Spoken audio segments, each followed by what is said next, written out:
When I met my ex-husband, I remember feeling like he wasn't exactly right for me. The truth is, I didn't really find him very attractive, and we had almost nothing in common. Still, I found myself drawn to him and spending way too much time with him. I felt charmed by his smooth-talking ways, and before long, I even felt something that kind of seemed like love to me. Within a few months, we were married, and the BS would begin. But had I known then what I know now, I never would have married him, because now I know that even before we actually tied the knot, there were plenty of red flags, obvious signs that he was not the one for me, signs that he was toxic, and in hindsight, signs that he might even be a toxic narcissist. What's kind of funny about that is that once I realized that I had been married to a narcissist, I started to think about all of the other relationships I had in my life. And it turns out he wasn't my first, nor was he my last toxic relationship. But what exactly did that mean? I found myself wondering. Was it me? Was I the one attracting narcissists to me somehow? Was I attracted to them?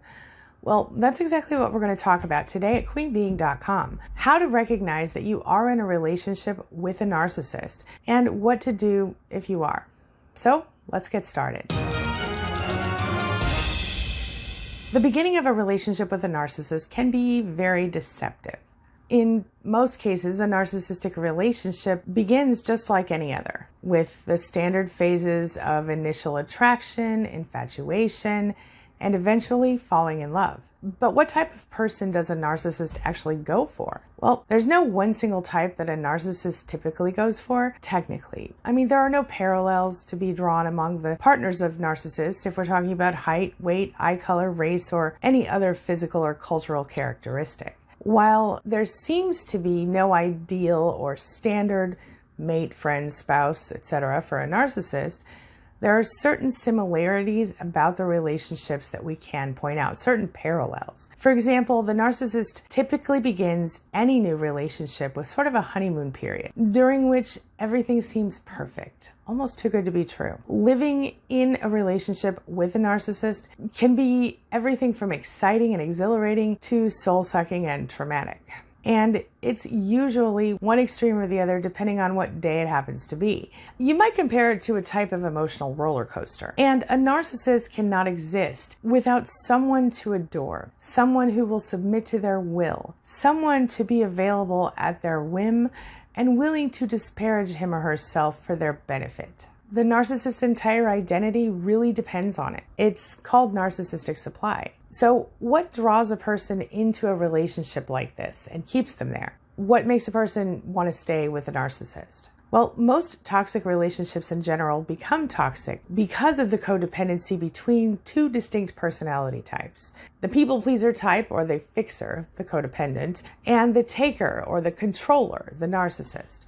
Now, codependents are likely to be compassionate and kind. They tend to be sacrificing and giving and focus mostly on the needs and desires of other people in their lives. They're not likely to emotionally disconnect, and in many cases, they might not even know how to emotionally disconnect. And most aren't aware that they need to avoid narcissists, at least not when they get started. And narcissists tend to be primarily selfish, self-centered, controlling, and harmful to a codependent person. Now, a codependent is likely to appreciate these differences initially, and what they first see in the narcissist as almost strengths because they're so different than the codependent. Well, this is before, of course, the narcissist has ripped off that mask and shown the ugly side or their true colors, and after that it can get a little muddy. While physically, culturally, and otherwise the victims of narcissism are all very different, there are certain qualities that do typically unite them, certain things that we all kind of have in common. First, you have to be a little insecure or at least have a sort of distorted sense of reality if the narcissist is going to expect you to stick around. Otherwise, you're going to be out on the first or second exhibit of narcissism very early in the relationship. As a codependent, you might belittle yourself and demean yourself, and during the relationship, you might glorify the narcissist and put them on sort of an untouchable pedestal. Initially, this could be to combat the narcissist's apparent lack of self-esteem, if they're of the covert nature, or it might be in response to simple positive feedback from the narcissist when you do pass along this praise. As a result, the codependent person puts him or herself in the position of the victim, and that works fine for them as they have a tendency to punish themselves. Does that ring true for you? Maybe they even seem to display a little bit of masochism in some cases, and they might even feel like they kind of deserve this life of torment. The codependent might become the narcissist's sort of eternal scapegoat, always put upon and always putting his or her own needs last. In fact, that's kind of part of how the codependent survives in a toxic relationship, by putting their own wishes, their own dreams, hopes, aspirations on the back burner in favor of the narcissist. Now, I personally recall learning to not even consider my own wants, my own needs, because my life became so much easier if the narcissist was happy. And that meant that I would need to put the narcissist's needs before my own. And it's not like I was so unusual. This is common to survivors of narcissistic abuse. Listen, victims of narcissism will often call themselves people pleasers or diplomats, like I said before. But the truth is that we are often so downtrodden in our relationships that we become changed, sort of reactive versions of our former selves. Narcissists tend to have this ideal image of what they want us to be, what they want their partners to be. And if you dare to tarnish this in any way, or to cause them to doubt it in any way, you're going to find yourself in the doghouse with the narcissist. They're also going to expect your home and your lifestyle to appear perfect, and they're going to want you and all of that to make certain statements to the people they want to impress. Because with a narcissist, it's never actually about making you, their partner, happy or anyone else happy, safe, fulfilled. It's always about what people on the outside of the relationship think and perceive. So a lot of people ask me, can the narcissist also be a codependent then? Well, contrary to popular belief, narcissists aren't necessarily the polar opposite of a codependent. In fact, while they do appear to be completely different than their victims, like I said, polar opposites almost, they often have similar experiences and traumas to the very people they're victimizing. And this is often seen because victims of childhood abuse and or neglect, the majority of narcissists experience something like this. And so they can identify with their victims and their own issues if only they had the empathy to do that. So what am I talking about? Well, for example, both narcissists and their victims experience certain symptoms of codependency, like the overwhelming feelings of shame, living in denial of their childhood abuse and neglect, or of their own current issues. They might have control issues or dependency on others for their self-worth. They might have issues with setting and overstepping boundaries and communication problems. Ultimately, while it does seem a little counterintuitive, narcissists are definitely codependent. They just kind of manifest it differently than we do. The difference is that narcissists seem to turn inward, while victims of narcissists tend to turn outward with the love that they normally would have given parents and other family members had they been allowed to do that. So how do you know if you are married to or in relationship with a narcissist? Well, there are 12 common behaviors that spouses and partners of narcissists tend to report. They are as follows. Number 1, it feels like you're the one doing most of the work in the relationship. Number 2, your partner does things to sort of sabotage the relationship and prevent it from moving forward, but they don't want to let you go either. Number 3, your partner has episodes of excessive and often unjustified anger, sometimes even infidelity, and he or she somehow makes it all your fault. Number 4, the relationship is mostly focused around your partner's interests and activities, and when it's not, there will be an ugly outburst or argument. Number 5, you feel controlled or manipulated by your partner's moods to the point that you might feel like you're walking on eggshells all the time, like you're a servant to the narcissist's whims. Number 6, you might find yourself covering up, explaining, or apologizing for their behavior. Number 7, your partner might make one-sided decisions that impact your safety and well-being. Number 8, you might feel unsafe because of some of the actions that your partner takes. Number 9, your partner will refuse to see your good intentions, always blaming you for every situation, always making you admit you're wrong, even when that's not the case. Number 10, you sometimes find yourself desperately trying to remember the times when your partner showed love for you.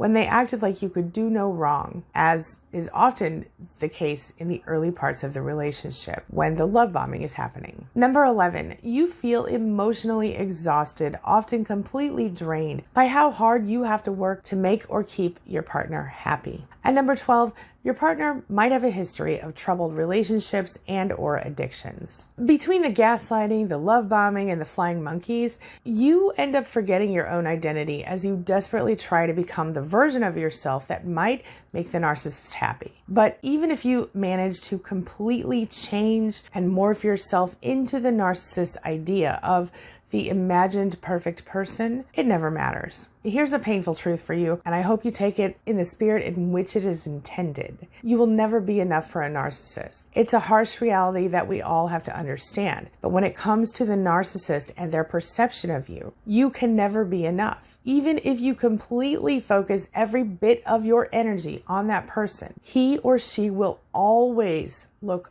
somewhere else for something else, anything to increase their own supply of attention. No matter how amazing you are, and you are amazing, it will never be enough for a narcissist because it's never been about you. Don't let yourself be confused here. It is not you. You are not the problem. It's absolutely not about you. It's about the way the narcissist's convoluted mind works. And you can't take personal responsibility for the broken person you're dealing with. You just have to find a way to self-confidence and peace outside of the narcissist. The fact is that since the narcissist is so personally broken on the inside, nobody on earth is ever going to fill the endless hole of need the narcissist carries around. At least not for long. There are so many manipulation tactics that most narcissists have in common that most of their victims say reading about the abuse that they've suffered can feel like reading their own stories, even when it's my story or your story. Their tactics are underhanded and sneaky and often undetectable. And yet, these tactics can sometimes be so definable that even a child can learn to recognize them. So now that you know, where do you go from here? Well, you might feel like you're all alone when you're dealing with a narcissist in a toxic relationship. But the truth is that getting involved with these Jekyll and Hyde types is something that a lot of us go through at one time or another. Sometimes, though, we have to endure so much soul-numbing mental abuse from these people, and this type of abuse can have a powerfully and profoundly negative effect on us that can last an entire lifetime. After a painful episode of gaslighting or any number of other forms of narcissistic abuse, it's sometimes very difficult to bounce back from the mental abuse that you've had to endure. It's torture, and your self-esteem plummets because of it. Not only that, the torturous mental abuse you were subjected to by a narcissist is usually an attack on your personal character, an emotional assault committed all too often by these people. They need to make you feel worthless and insecure, but you don't always understand why. I mean, the truth is that you would be their biggest fan if they would just allow it, right? So why does a narcissist want and need to make you feel worthless and desperate?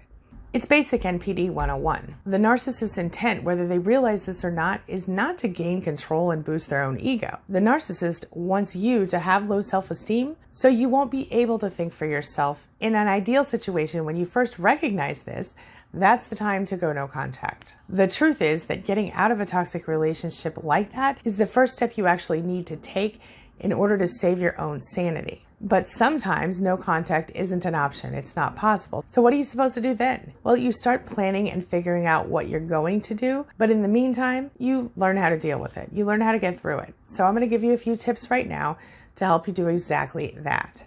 Now, there are some other things you're going to need to do to recover fully from the gaslighting, manipulation, and mental abuse that you are experiencing now, or that you have experienced before. Remember that it's important to stay active. Now, tip number 1 is start by getting back to your life. So get out and do things with your family or your friends, because remember that an abuser loves to alienate you from your loved ones. Number 2, keep your mind focused on other things so that you don't isolate yourself at home and become dependent on that negative person who's feeding into your self-esteem issues. I have found that focusing on what I can control as opposed to things that are beyond my control is especially helpful. You have to change your mind to change your life. Number 3, call your friends, read uplifting books, or concentrate on a project like redecorating your house or a room in your house. Number 4, do whatever it takes to keep going. If you have a job, continue to work and take note of your goals and achievements. If you don't have a job, maybe look for one or start your own business. Working can get your mind off of your problems and give you the necessary affirmation that you can do whatever you put your mind to. And it reminds you you're not worthless. Number 5, avoid jumping into other relationships until you're fully healed emotionally. This is because you're more likely to fall for other toxic partners who are just like your ex if you're not careful. You don't want to get in the same situation as before and repeat this cycle in your life. Number 6, don't waste time on thoughts about your ex, whether they're negative or positive. Some people make the mistake of spending a lot of time focused on their thoughts of how much they hate their former partner or how much they wish they could get revenge or how much they love their former partner, and none of that is helpful. Once you get through the initial few weeks or months, start focusing on yourself instead. Number 7, release the anger and focus on what's important. And that's you. Did I mention that? It's time to move forward with your life. So don't be afraid to seek some professional help. Whether you're looking for a coach or a therapist, you want someone who can help you work through your feelings and help you build your self-esteem back up. Don't let a toxic relationship break your spirit. You can get out there and you can take back your life. Now, I do offer coaching. You can go to queenbeing.com/coaches. All right, now this brings me to the question of the day. And the question of the day is, are you in a relationship with a narcissist, or have you been in one before? Share your thoughts, share your ideas, share your experiences in the comments section below, and let's talk about it. As always, thank you so much for being a part of my day and a part of my life. And hey, thanks for letting me be a part of yours. It really does mean a lot to me. Now, before I go, make sure you take a look at the videos I'm leaving for you here and here. And while you're at it, hit the subscribe button so we can stay connected and continue on this healing journey together. I'll see you soon.